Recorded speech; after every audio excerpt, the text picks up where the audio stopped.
Zo kan het. Maar zo kan het ook.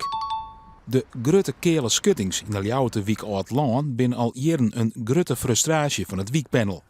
Dit zou je een Berlijnse muur kunnen noemen.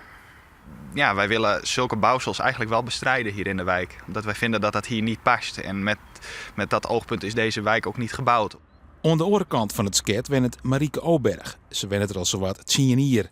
En pieket er net door haar sket voor te heljen. Ik ben ook griezelijke wies met mijn schutting. Daardoor heb ik wat minder last van het verkeer en kan ik net iedereen samen bij me naar binnen zijn. Dat begrijpen wij ook wel. Alleen tegelijkertijd brengt dat met zich mee als je daar woont en jouw erf grenst aan de openbare weg. Dan heb je ook een bepaalde verantwoordelijkheid naar je buren toe. Tuinontwerper Siem de Vlas houdt van mooie skuttings vol grien. We maakten een slag door de wiek en hij had al gauw in de gaten dat de kele sketten geen pronkstikjes binnen. Uit de trog zie ik zaken dat ik denk, ja, dat is vriendelijk. Maar aan de andere kant zie ik eftertuin, afredings, dat gries mij over de grauwe. Dat is het, komt onvriendelijk oer.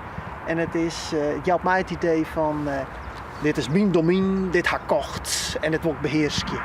De Vlas had nog wel een tip om de wiek wat griener en een kele skutting wat krezer te maken. Als je nog even ziet aan de lofterkant, daar gaat de bewoners het wel goed van verstaan. Want daar stenen wat klimmerblaadje en klimhortensie.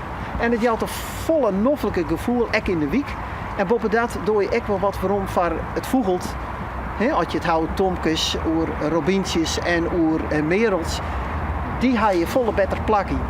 Maar of vrouw Oberg ook wat maait advies ken? Wij hebben een poging die en ik om het groene te maken.